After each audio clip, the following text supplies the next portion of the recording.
The spoon is small, barely a centimeter of curved metal, the kind that comes free with a jar of instant coffee. You dip it into a bag of white crystals, tip it into a cup, and don't think about it again. It dissolves before you've finished stirring. Nothing about that gesture feels like history.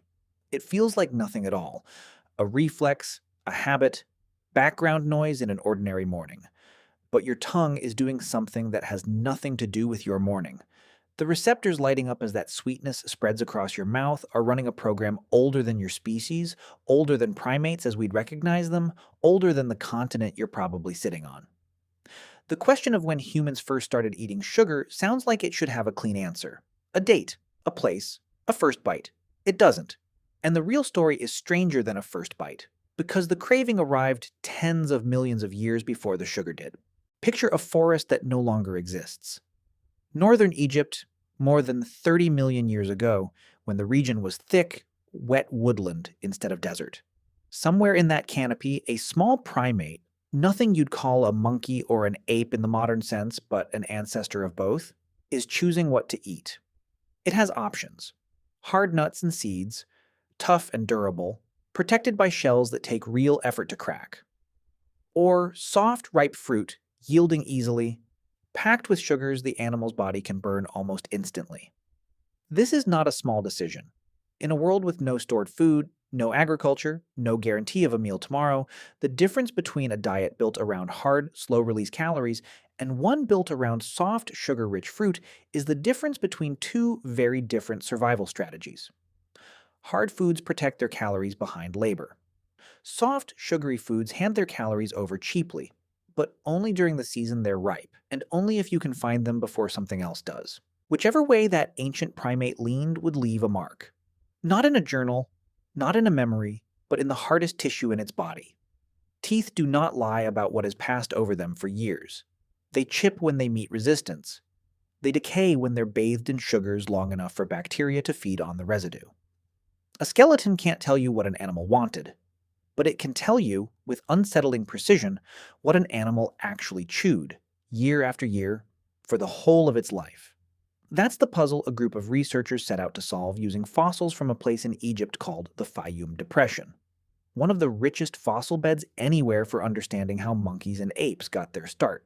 And what they found in those ancient teeth would end up saying something not just about extinct primates, but about you reaching for that spoon.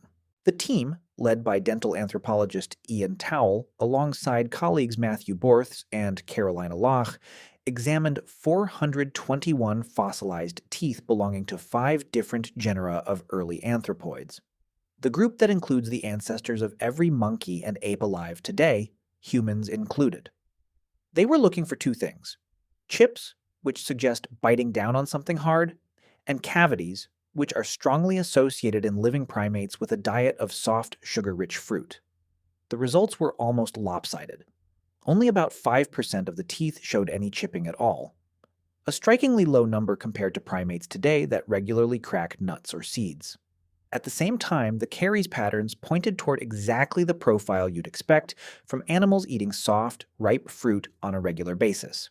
Towle summarized it simply: the evidence hints at a preference for soft food sources like ripe, sugary fruits. That's not a minor detail buried in an old fossil bed. That's a straight line running from an animal that existed 40 to 29 million years ago to the biology sitting inside your mouth right now. Because sweetness detection isn't something that evolved once in humans for no particular reason. It's carried by a gene called TAS1R2, present across the primate family tree, shaped over millions of years by exactly the kind of dietary pressure the Fayum teeth are describing. Animals that could detect and crave sugar-dense food got a reliable, fast source of energy. Animals that couldn't, didn't. Here's where it gets genuinely counterintuitive. We tend to imagine our ancestors as tough, lean, meat-focused survivors, and sugar as something soft and modern layered on top of that toughness. The fossil evidence says something closer to the reverse. Soft, sugary fruit may have been the foundational diet, the default, energy-efficient choice, long before any hominin ever picked up a spear or lit a fire. The taste for sugar isn't a modern indulgence bolted onto an ancient, disciplined body. It's one of the oldest instincts that body has. None of this means our early primate relatives were living some kind of endless fruit buffet. Fruiting seasons are unpredictable. Trees compete for the same ripe branches. Birds, insects, other primates, all chasing the same narrow window before the sugar content peaks and the fruit falls or rots. An animal with a strong drive toward sweetness had an edge in that competition, provided it could find the fruit fast enough and often enough to matter. That pressure didn't disappear when our own lineage split off millions of years later. It just changed shape. Instead of fruit alone, early hominins in Africa had access to something even more concentrated: honey. And getting it meant confronting one of the more dangerous exchanges in the natural world: a payload of pure, fast burning sugar guarded by thousands of insects willing to defend it violently. We don't have direct physical evidence of the very first person who ever robbed a wild hive. What we have is much later, but still remarkable: a painting on a cave wall in eastern Spain, in a site now called the Cuevas de la Araña, showing a human figure suspended on what looks like a rope or vine ladder, reaching into a crevice where bees have built a nest. It's widely considered the oldest surviving depiction of humans deliberately gathering honey anywhere in the world. Its exact age is debated. Estimates cluster somewhere between roughly 6 and 10,000 years old, and researchers openly acknowledge that dating this style of rock art is difficult. But the scene itself needs no argument. It shows someone climbing toward danger for something sweet, at a height where a fall would be serious, surrounded by insects capable of stinging repeatedly. This is worth sitting with for a moment, because it reframes what eating sugar meant for most of human history. It wasn't a habit. It wasn't a snack. It was a calculated risk, undertaken rarely, for a substance so energy-dense that the danger was considered worth it. Sugar wasn't something you had. It was something you earned at real physical cost, a handful of times a year if you were lucky and skilled. That scarcity is the piece almost entirely missing from how we think about sugar today. And it's the hinge the rest of this story turns on. Because at some point in a part of the world thousands of kilometers from that Spanish cave, people stopped simply searching for sugar and started growing it. The best current evidence points to the highlands of New Guinea, where a wild grass called Saccharum robustum was domesticated into what we now call sugarcane, likely somewhere around 6 to 8,000 years ago. This estimate comes mostly from genetic and linguistic reconstruction rather than a single dramatic archaeological find. The region's wet tropical soil is notoriously unkind to preserved plant remains. But a major 2025 genomic study tracing the ancestry of hundreds of modern cane varieties confirmed New Guinea as the crop's origin point. What's easy to miss is how modest this beginning actually was. Early New Guinean cultivators weren't refining anything. They were growing cane to feed pigs and to chew raw, sucking out the sweet juice and spitting out the fiber. Much as some communities in the region were still doing well into the 20th century, sugar at this stage was still fundamentally a plant you consumed by hand, in its own body, unprocessed. The astonishing part of the story, the part that would eventually reshape economies, empires, and human health on a global scale, hadn't happened yet. That part happened later in India, when someone worked out how to boil cane juice down, cool it, and coax it into solid crystals. The exact timing of this breakthrough is genuinely contested among historians. Some place it as early as the 5th century BCE, others as late as the Gupta period, around the 4th century CE. What isn't contested is what the innovation meant. A liquid that spoiled quickly and traveled poorly had been turned into a solid, storable, tradable commodity. In Sanskrit, this new substance was called sharkara, meaning grit or gravel, the root of the word sugar itself. From India, the knowledge spread outward along trade and diplomatic routes. Sailors carried it toward southern China by around 500 BCE. Centuries later, in the 7th century CE, Chinese envoys traveled specifically to India to learn sugar refining methods after the Tang emperor took a personal interest in the crop. From there, it moved toward Persia, and eventually into the Mediterranean world, arriving in Europe as an exotic, expensive rarity, something closer to a spice or a medicine than a food. For a long stretch of history, that's exactly what sugar remained: rare, costly, and mostly reserved for the wealthy or the sick. And that scarcity had a strange side effect on human bodies, one that shows up not in written records, but in the teeth of the dead. Across multiple bioarchaeological studies, from the Natufian hunter-gatherers of the ancient Levant to Neolithic farming communities in China and Ukraine, researchers have found a consistent, though not universal, pattern. As populations shifted toward intensive farming, especially grain-based farming, rates of dental caries tended to rise. The explanation makes biological sense. Starchy, processed grains break down into fermentable sugars in the mouth, feeding the same bacteria that thrive on sugar itself. But, and this matters, the story isn't as tidy as it's often told. A 2019 reanalysis published in Current Anthropology looked closely at the data behind this narrative and found something more complicated. Caries rates between farming and hunter-gatherer populations actually overlapped by more than 70%.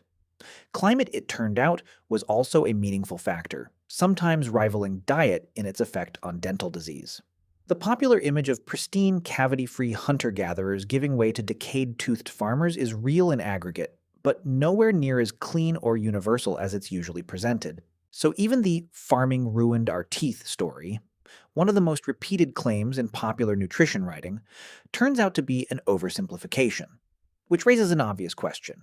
If farming alone didn't cause the dramatic decline in oral health that we associate with the modern world, what did? The answer comes from an unusually elegant piece of research.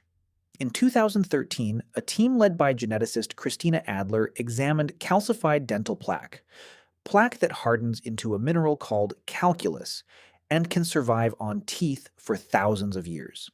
From 34 skeletons spanning roughly 7,500 years of European history.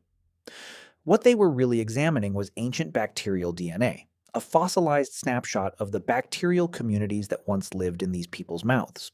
The results showed exactly what you'd expect at first, a shift toward a less healthy, disease-associated bacterial community when farming began in the early Neolithic. But then something unexpected appeared. Between that early agricultural shift and roughly 400 years ago, the oral microbiome stayed remarkably stable. It was only during the Industrial Revolution that everything changed again, and changed far more sharply.